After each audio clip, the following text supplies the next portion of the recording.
Okay, पिछले class में हम लोग ऑस्टेड एक्सपेरिमेंट पढ़े थे।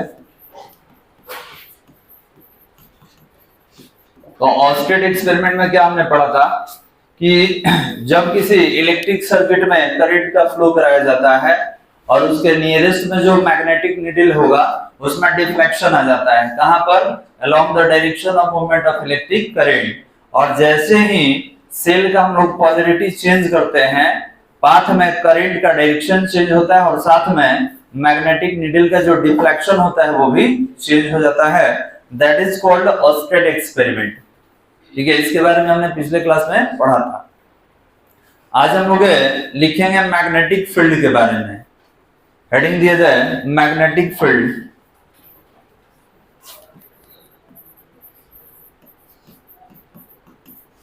मैग्नेटिक फील्ड डिफाइन करेंगे। तो आप इलेक्ट्रिक फील्ड के बारे में पढ़े होंगे, उसी से रिलेटेड है मैग्नेटिक फील्ड। तो मैग्नेटिक फील्ड क्या है बालक?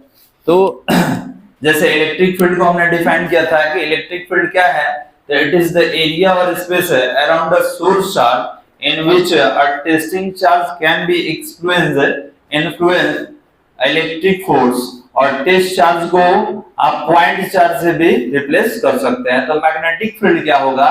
तो ये भी किसी मैग्नेट के चारों ओर का एरिया और स्पेस होगा in which magnetic material can be experience a magnetic force। लिखेंगे, डिफाइन किया जाए। मैग्नेटिक फील्ड को डिफाइन करेंगे, लिखेंगे magnetic field is the area, magnetic field is the area और space, magnetic field is the area और space around a magnet. Magnetic field is the area or space around a magnet in which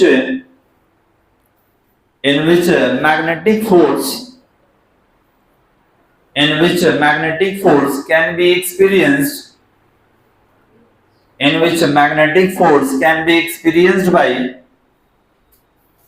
in which magnetic force can be experienced by magnetic material, in which a magnetic force can be experienced by magnetic material or magnet, magnetic material और magnet। हो गया बालक? तो ध्यान देंगे magnetic field क्या है।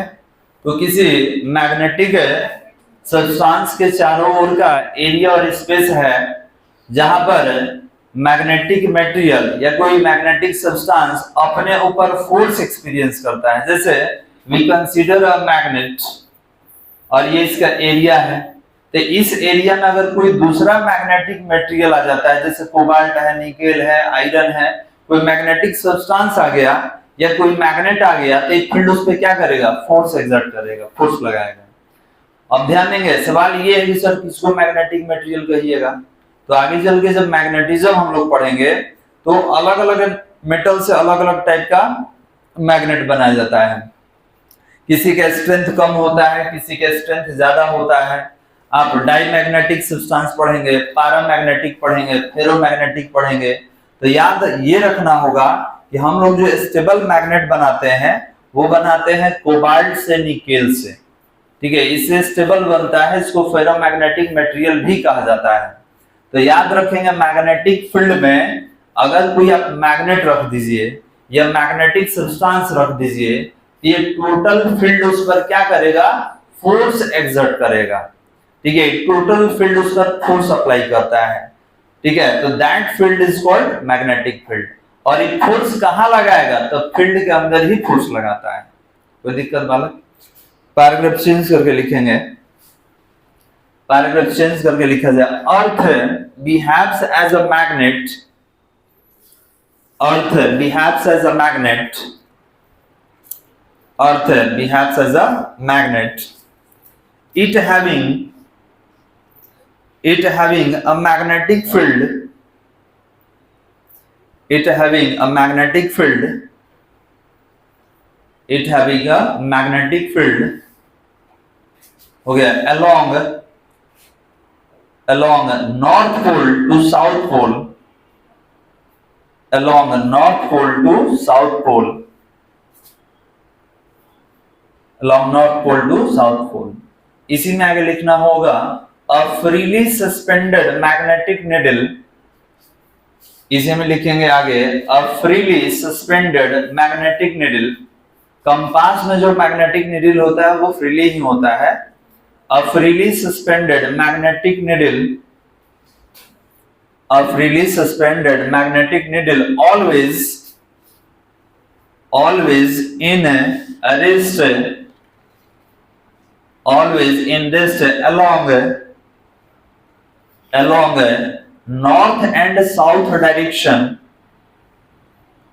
along north and south direction, along north and south direction। Paragraph change करके लिखा जाए the north pole of magnetic needle, paragraph change करके लिखेंगे the north pole of magnetic needle, the north pole of magnetic needle, the north pole of magnetic needle point towards, the north pole of magnetic needle point towards north, point towards north, and the south pole of the magnetic needle, and the south pole of the magnetic needle, and the south pole of the magnetic needle point towards south, point towards south, हो गया, point towards south of the earth magnetic field, point towards south of the earth magnetic field। तो ध्यान देंगे अगर आपके पास कोई freely suspended magnet है जो कि कंपास वगैरह में होता है, ठीक है, कंपास वगैरह में हम लोग यूज करते हैं, ठीक है, तो कंपास में आपका मैग्नेटिक नीडल होता है और ये हमेशा कहां पर अलाइन रहेगा, along north pole to south pole, ये हमेशा नॉर्थ से साउथ में ही अलाइन रहता है। तो ऊपर नॉर्थ लिखा रहेगा और नीचे क्या रहेगा, साउथ। यहाँ ईस्ट वेस्ट भी लिखा रहता है, ठीक है, लेकिन ये जो होगा क्योंकि अर्थ का मैग्नेटिक पोल कहाँ होता है, नॉर्थ एंड साउथ, ठीक है, तो ये हमेशा इधर ही अलाइन रहेगा। अब नॉर्थ पोल मैग्नेटिक नीडल का नॉर्थ डायरेक्शन को इंडिकेट करेगा, साउथ पोल साउथ डायरेक्शन। अब यहाँ से आगे हम लोग कंटिन्यू करेंगे। ये छोटा सा एक डेफिनेशन था अबाउट मैग्नेटिक फील्ड। अब इसके बाद हमको पढ़ना है force exerted by magnetic field on a moving charge. अगर कोई मूविंग चार्ज है जो कि v वेलोसिटी से मूव कर रहा है तो कोई फील्ड उस पर कितना फोर्स एक्सपीरियंस करता है, इसके बारे में हम लोग समझेंगे। तो ध्यान देंगे, सबसे पहले हमको ये बताइए कि हम लोग वेक्टर ई से किसको इंडिकेट करते हैं, वेक्टर ई से किसको इंडिकेट करते हैं, तो electric field intensity, strength of electric field intensity. तो याद रखेंगे फील्ड कोई फिजिकल क्वांटिटी नहीं होता है, ठीक है, कोई एरिया फिजिकल क्वांटिटी नहीं है कि ये मैग्नेटिक फील्ड है तो इसके लिए सिंबॉलिक रिप्रेजेंटेशन लिखना होगा, नहीं, लेकिन उस फील्ड का प्रॉपर्टी ये है कि वो फील्ड किसी पे फोर्स लगाता है। जब फील्ड के पास कोई प्रॉपर्टी आ जाता है तो याद रखेंगे उसका एक नोटेशन होता है और उस फील्ड के पास एक स्ट्रेंथ रहता है कि हम किसी चार्ज पे कितना फोर्स अप्लाई करने वाले हैं। तो याद रखेंगे इसको हम लोग इलेक्ट्रिक फील्ड इंटेंसिटी में यूज करते हैं या स्ट्रेंथ ऑफ इलेक्ट्रिक फील्ड भी कहा जाता है। उसी तरीके से हम लोग मैग्नेटिक फील्ड के स्ट्रेंथ को पढ़ने वाले हैं किससे, बी से। तो याद रखेंगे magnetic field, strength of magnetic field, intensity of magnetic field कैसे रिप्रेजेंट करेंगे, वेक्टर बी से। अब आपके दिमाग में बी क्यों लिया गया, तो ध्यान देंगे ये अल्फाबेटिकल में कोई ले सकते हैं। अब जब ये बताया था आपके ये मैक्सवेल ने ये नोटेशन दिया था तो उनके जो दिमाग में आया वो बता दिए। अब वेक्टर ई लिया गया था किसके लिए, इलेक्ट्रिक फील्ड के लिए, इसके लिए बी। ऐसे ही करंट के लिए वेक्टर ए भी लिया गया है। करंट में आप यूज करते हैं वेक्टर ए या वेक्टर आई भी यूज करते हैं, तो एक्चुअल नोटेशन उसका ए ही है, ए यूज किया जाता है। ये सब अल्फाबेटिकल है, इसका कोई कॉज नहीं है, ठीक है, तो याद रखेंगे we write down about the electric field magnetic field intensity as vector b और इसके ऊपर एरो है। अब सवाल ये है कि सर एरो दे दिए हैं, ये तो वेक्टर हो गया, ये डायरेक्शन कौन बताएगा? तो याद रखेंगे मैग्नेटिक फील्ड का जो डायरेक्शन हम लोग निकालेंगे by using Fleming left hand rule. तो फ्लेमिंग लेफ्ट हैंड रूल का यूज करके हमें मैग्नेटिक फील्ड निकाल सकते हैं, मैग्नेटिक फोर्स निकाल सकते हैं, करंट या वेलोसिटी का डायरेक्शन निकाल सकते हैं, कुछ भी निकाल सकते हैं। तो पहले तो सीखा जाए फोर्स के बारे में, तब इसका डायरेक्शन के बारे में सीखेंगे। तो हेडिंग देंगे, हेडिंग दिया जाए expression of force, expression of force, expression of force acting on, expression of force acting on a charge, expression of force acting on a charge, expression of force acting on a charge in a magnetic field, in a magnetic field, in magnetic field। तो ध्यान देंगे, इसको हम लोग ये भी कह सकते हैं कि एक्सप्रेशन ऑफ मैग्नेटिक फोर्स, क्योंकि अगर आप किसी चार्ज पर मैग्नेटिक फील्ड में फोर्स लगाते हैं तो आपका फोर्स मैग्नेटिक फोर्स ही कहलाएगा। क्लियर है? तो आपने हेडिंग क्या दिया है? Expression of force acting on a moving charge in magnetic field. तो अब क्या पढ़ने वाले हैं समझ लीजिए, हमारे पास कोई फील्ड होगा और ये मैग्नेटिक फील्ड है, तो मैग्नेटिक फील्ड को या इसके स्ट्रेंथ को कैसे आप इंडिकेट कीजिएगा? बी से। अब कोई स्मॉल चार्ज ले लिए, ये चार्ज जो है v वेलोसिटी से मूव कर रहा है इस फील्ड के अंदर, इस फील्ड के अंदर एंट्री करेगा। तो जब फील्ड में आप आ जाइएगा, किस फील्ड में? मैग्नेटिक फील्ड में, तो मैग्नेटिक फील्ड आप पे फोर्स लगाएगा। तो यहाँ दो चीज निकालना है कि जब हम v वेलोसिटी से एंट्री करेंगे इस फील्ड में तो फोर्स कितना लगेगा, अब फोर्स लगने का डायरेक्शन क्या होगा, ये दो चीज हमको फाइंड आउट करना है। क्लियर है बालक? तो क्लियर है यहाँ पे, we take a small charge which having velocity v and moving in the uniform magnetic field v। अब सवाल ये है कि सर फील्ड आप कैसा लिए हैं? हम यूनिफॉर्म ले रहे हैं। क्यों? यूनिफॉर्म फील्ड लीजिएगा तो कुछ और रिएक्शन होता है, नॉन यूनिफॉर्म लेंगे तो कुछ और होगा। याद है जब इलेक्ट्रिक फील्ड में पढ़े थे तो वहां फील्ड यूनिफॉर्म था, तो बॉडी में सर्कुलर मोशन था, और फील्ड जब नॉन यूनिफॉर्म कर दिए थे तो सर्कुलर मोशन के साथ उसमें लीनियर मोशन दिया गया था, वो फील्ड से धीरे से बाहर निकल गया था। याद है बालक? तो यहाँ भी जस्ट वही है।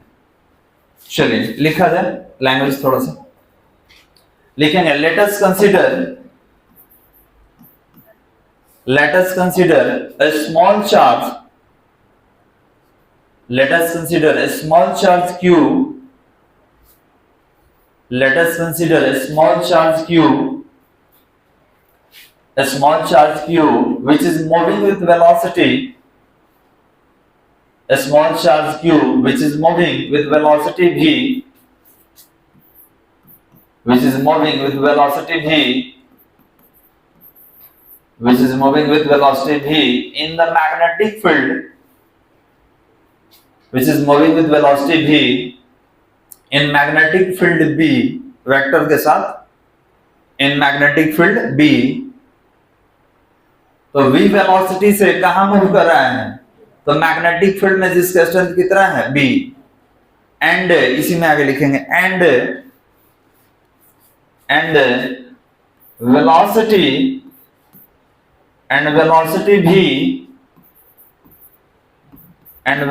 v makes an angle, and velocity v makes an angle theta, makes an angle theta with b, vector b, makes an angle theta with vector b,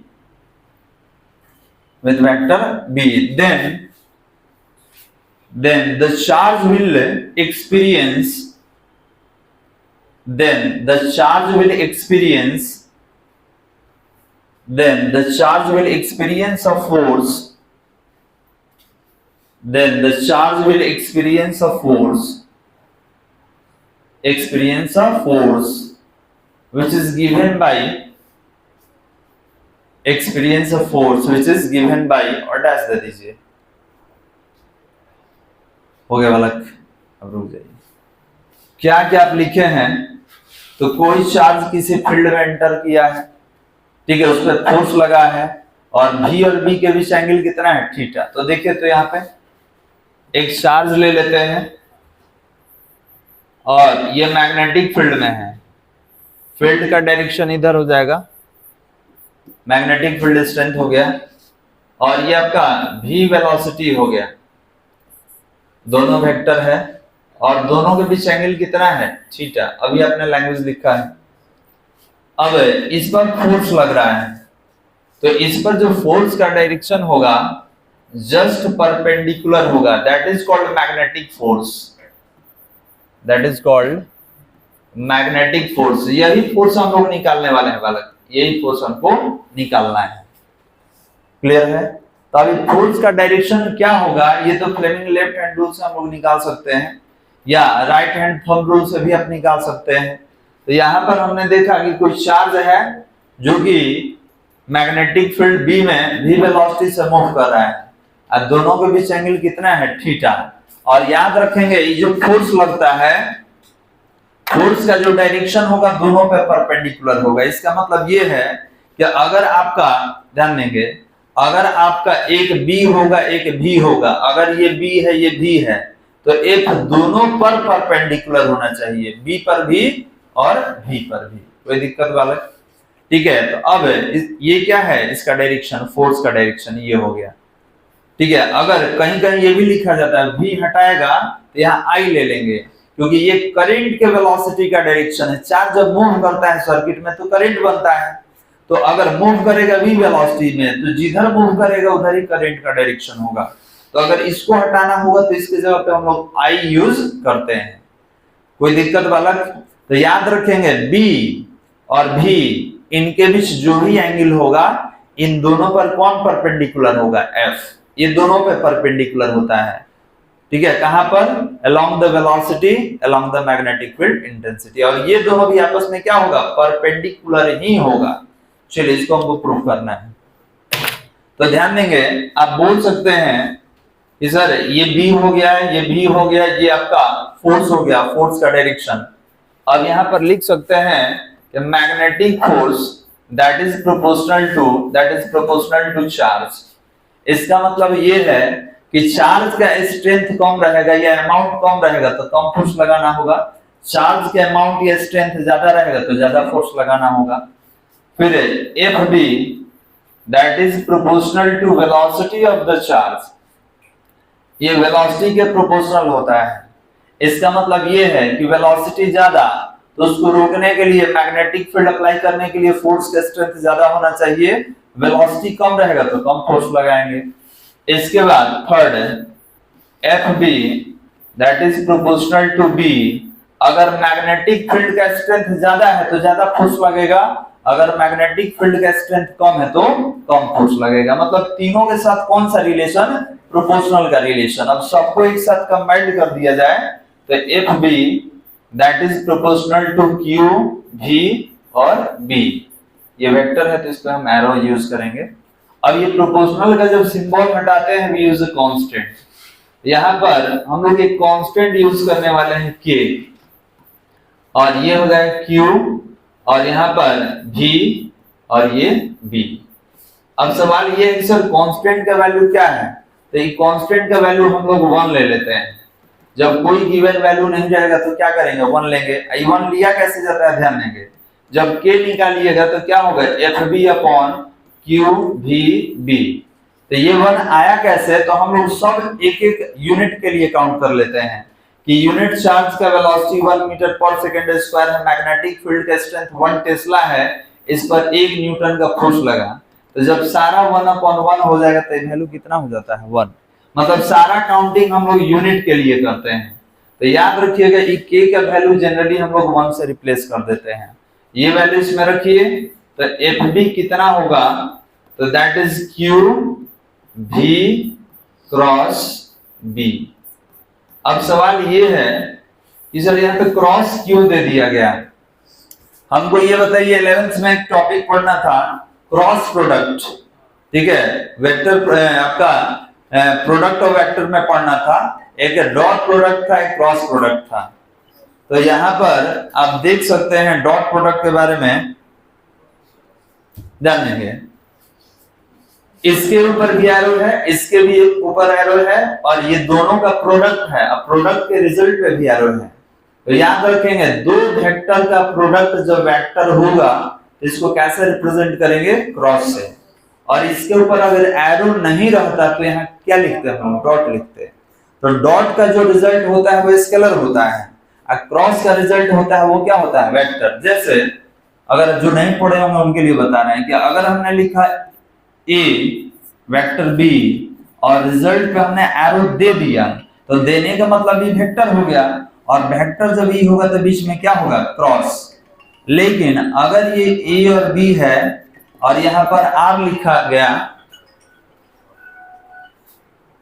हाँ हेलो, हाँ बोलिए, प्रणाम प्रणाम, बोलिए।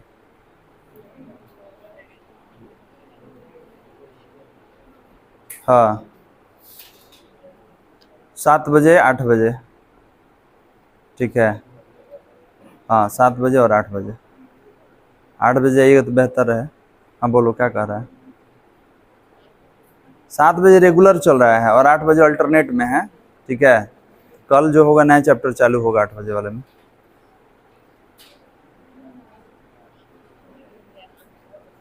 तो 7 बजे वाला हम रोक दिए हैं, हाँ 7 बजे वाला अभी रोके हुए हैं हम, बराबर हो जाएगा तब वो लोग को बुलाएंगे। आप 7 ही बजे आते थे,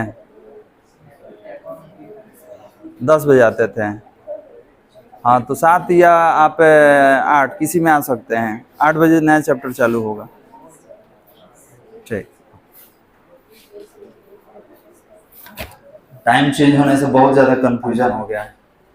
स्कूलों में क्या कर रहा है, पढ़ा रहा है कि नहीं पढ़ा रहा है, सब तो 12-1 बजे तक हमको बाहर दिख रहा है, सब पढ़ कब रहा है।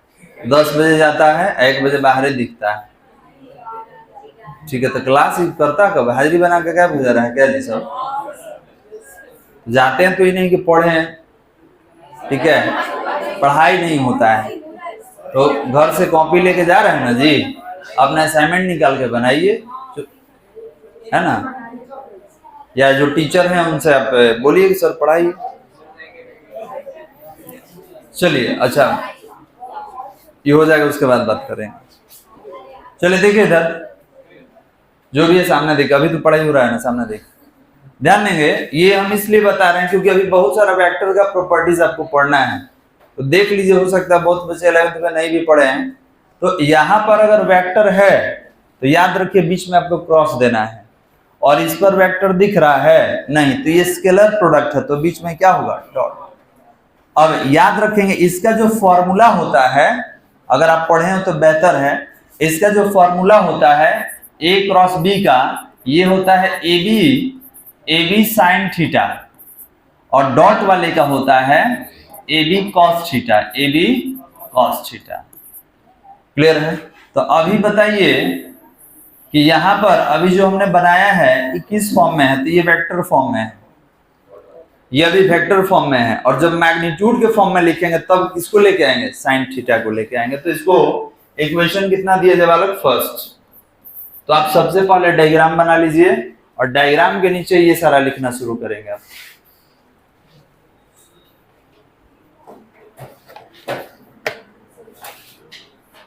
डायग्राम बना लीजिए और इसके नीचे इसको लिखेंगे।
हो गया बालक।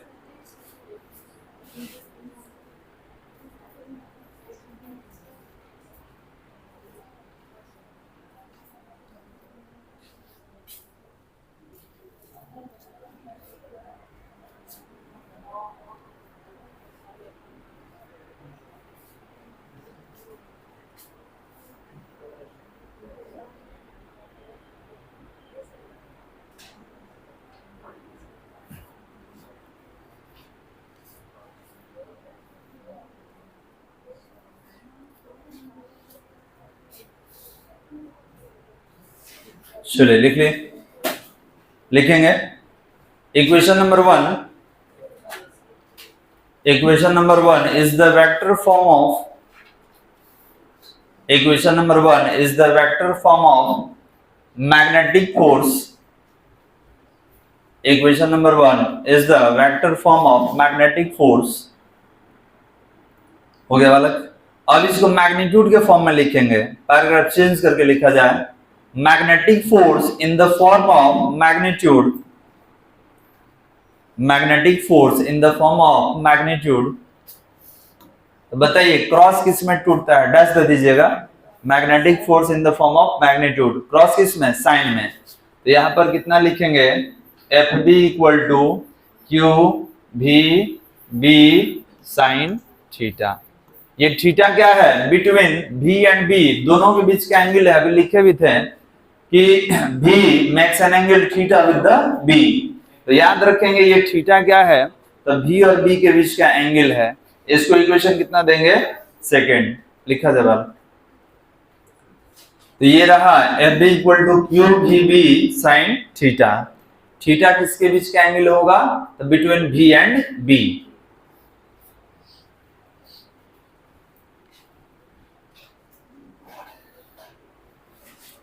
हो गया, लिखेंगे this force is called magnetic force. This force is called magnetic force. This force is called magnetic force. इसी में लिखेंगे the direction of magnetic force, the direction of magnetic force is perpendicular. The direction of magnetic force is perpendicular to the plane. The direction of magnetic force is perpendicular to the plane, is perpendicular to the plane containing, perpendicular to the plane containing V and B, containing V and B, containing V and B। Full stop देके लिखना होगा this direction can be,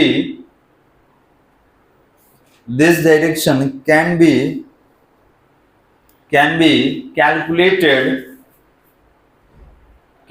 calculated or found by, can be calculated or found by Fleming left hand rule, can be calculated or found FOUND, found by Fleming left hand rule।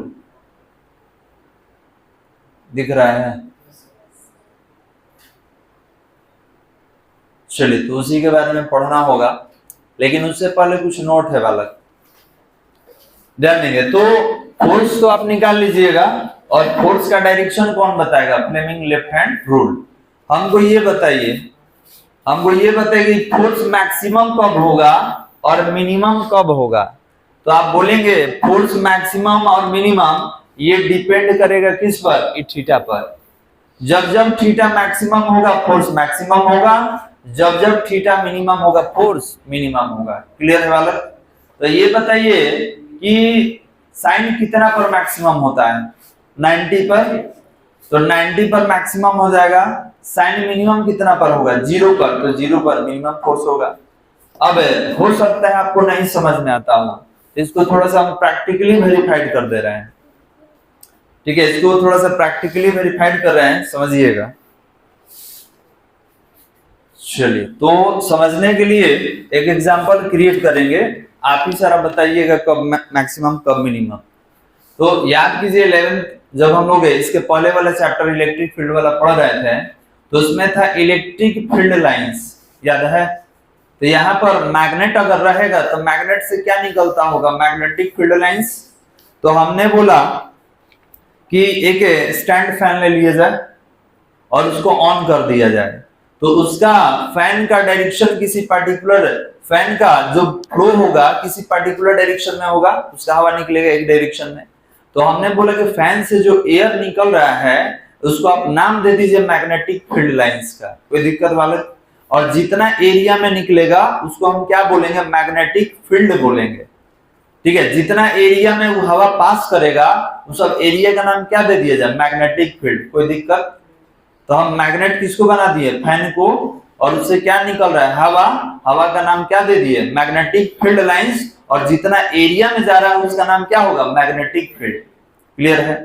अब उसमें एक charge को लेके आना है, कितना velocity से move कर रहा होगा, v से। तो अब हमारे पास तो चार्ज नहीं है, लेकिन चार्ज की जगह इसी को ले रहे हैं, ये दिख रहा है, विजिबल है ना जी। तो याद रखिए इसी को ले लेंगे। अब हम क्या किए, इस फील्ड में इसको इसे रख दिए, ये चला भी रहे हैं तो इसी तरीके से मूव करेंगे। तो हमको ये बताइए कि अगर ये हमारे चार्ज है और हवा जो है ये ऊपर से निकल गया, नीचे से निकल गया, ठीक है, तो ये आप बोलेंगे सर ये तो पैरेलल हो गया, और पैरेलल डायरेक्शन में बॉडी पे बहुत कम फोर्स लगता है, ना के बराबर। तो अब बताइए कि ये जो है अभी फोर्स लग रहा है, इस चार्ज पे फोर्स लग रहा है, नहीं लग रहा है। क्यों नहीं लग रहा है, तो आप कहिएगा फील्ड के साथ 0 डिग्री बना रहा है, पैरेलल हो गया, समझ में आ रहा है। अब इसी को हम ऐसे सामने रख देंगे और इधर से फील्ड लाइन से आएगा तो तुरंत इस पर हिट करेगा और इस पर मैक्सिमम फोर्स क्रिएट करेगा बालक, ठीक है। इसके पहले वाले चैप्टर में ये सारा हमने पढ़ा था। तो अब बताइए कि हम चार्ज को फील्ड में ले जाकर रख दिए 0 डिग्री पर, ये अभी ले जाकर रखे 0 डिग्री पर, तो बताइए इस पर फोर्स मैक्सिमम लगेगा कि मिनिमम, क्योंकि ऊपर से कुछ चला गया कुछ नीचे से, इसको घुमाएगा यार, नहीं घुमाएगा। लेकिन जैसे ही इसको थीटा एंगल से रोटेट करना चालू करेंगे तो ठीक है, जैसे ही रोटेशन कीजिएगा, ठीक है, इट एक्सपीरियंस मैक्सिमम फोर्स। और सबसे ज्यादा फोर्स कितना डिग्री पर, 90 पर, ऐसे रखेंगे सबसे ज्यादा हिट करेगा, सबसे ज्यादा फोर्स लगता है। तो हमको ये बताइए कि चार्ज को हम 0 डिग्री पर रखे हैं या मूव करा रहे हैं या फील्ड में लेके जा रहे हैं, तो बताइए 0 डिग्री पर फोर्स मैक्सिमम की मिनिमम, 90 पर मैक्सिमम की मिनिमम, 180 पर मैक्सिमम की मिनिमम, 270 पर मैक्सिमम की मिनिमम, 360 पर मैक्सिमम की मिनिमम, कोई दिक्कत, समझ आ रहा है। तो अगर आपसे पूछा जाए, समझिए इधर, अभी तो निकालेंगे अलग बात है, लेकिन यहां समझना है। तो हमको बताइए 0 से 90 के बीच में फोर्स इंक्रीज हो रहा है कि डिक्रीज हो रहा है, इंक्रीज के डिक्रीज, डिक्रीज हो रहा है, इंक्रीज ना हो रहा है जी। 0 से 90 इंक्रीज, 90 से 180 डिक्रीज, 180 से 270 इंक्रीज,